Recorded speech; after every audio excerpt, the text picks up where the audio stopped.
অতিরিক্ত ক্লান্তি বা দুর্বল লাগা যে রক্তশূন্যতার কারণে হতে পারে এইটা অনেকেরই জানা নেই। অনেকে মনে করেন যে আমার শরীরটাই বোধহয় দুর্বল, আমি আসলে এমনই, আমার গায়ে তেমন কোনো শক্তি নাই। ফলে আয়রনের অভাবে রক্তশূন্যতা ধরা পড়ে না, চিকিৎসাও হয় না। দেখা যায় যে মাসের পর মাস, বছরের পর বছর রোগটা শরীরে বাসা বেঁধে থাকে। এমন চলতে থাকলে শরীরে আরও অনেকগুলো অসুবিধা হতে পারে, যেমন রোগ প্রতিরোধ ক্ষমতা কমে যেতে পারে। তখন দেখা যায় বারবার জ্বর কাশি হচ্ছে, বারবার প্রস্রাবের রাস্তার ইনফেকশন সহ বিভিন্ন ইনফেকশন হতে পারে। এমনকি হার্ট ও ফুসফুসের জটিল সমস্যা হতে পারে। এই রোগ নিয়ে গর্ভধারণ করলে গর্ভে শিশুর নানান রকম সমস্যা হতে পারে। সময়ের আগে প্রসব হতে পারে, জন্মের সময় শিশুর ওজন কম হতে পারে। আবার কারো কারো আয়রনের অভাবে অনেক চুল পড়ে যেতে থাকে। এমনিতে আমাদের সবারই প্রতিদিন কিছু চুল পড়ে, সেটা স্বাভাবিক, কিন্তু যদি অনেক চুল পড়ে যেতে থাকে সেইটার একটা কারণ হতে পারে আয়রনের অভাবে রক্তশূন্যতা। আপনি কিভাবে বুঝবেন যে আপনার এই রোগটা আছে কি না, এই রোগের চিকিৎসা কি এবং কোন কোন খাবার থেকে আয়রন পাওয়া যায়, এই ভিডিওতে এসব একদম সহজভাবে বুঝিয়ে বলবো। প্রথমে এই রোগের লক্ষণগুলো বলছি।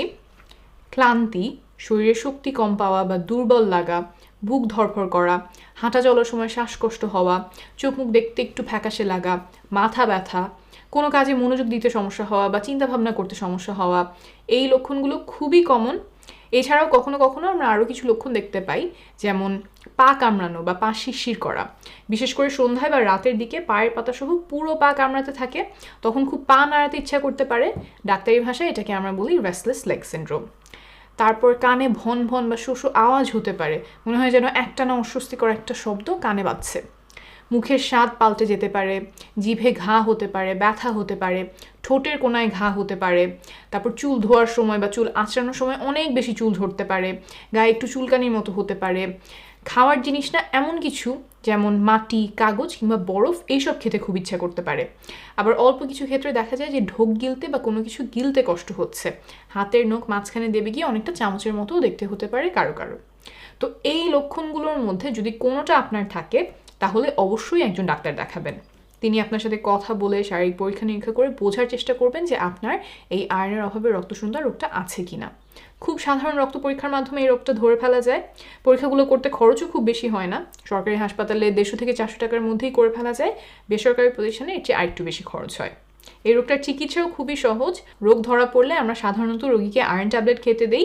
আয়রন ট্যাবলেট খেলে আস্তে আস্তে শরীরে আয়রনের ঘাটতি পূরণ হতে থাকে। টানা কয়েক মাস ধরে এই ট্যাবলেটটা খেতে হয়, সাধারণত 6 মাসের মতো।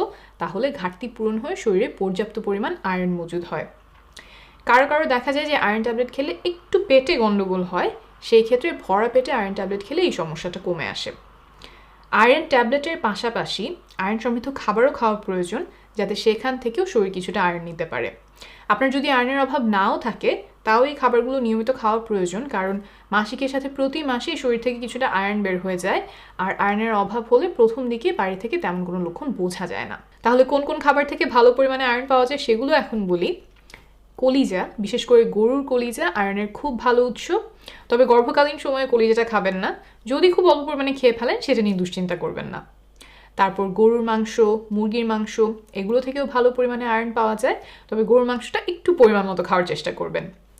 3 নাম্বার হলো ডাল, যেমন মসুর ডাল, মুগ ডাল, মাসকলাইয়ের ডাল। একটু ঘন করে ডাল খাবেন, তাতে বেশি পরিমাণে ডাল খাওয়া হবে আর সেখান থেকে শরীরে আয়রন পেয়ে যাবে। 4 নাম্বার হলো ডিম, সহজলভ্য একটা খাবার এবং আয়রনের ভালো উৎস। এরপর হলো শাক, যেমন পালং শাক, পুঁই শাক, লাল শাক, কচু শাক, ডাঁটা শাক, লাউ শাক, নোটে শাক, পাট শাক, বিভিন্ন ধরনের শাক থেকে আয়রন পাওয়া যায়। তারপর ছোলা আয়রনের ভালো উৎস। বিভিন্ন সবজি যেমন মটরশুঁটি, ব্রকলি, খোসাসহ আলু, টমেটো, এগুলো থেকেও খানিকটা আয়রন পাওয়া যায়।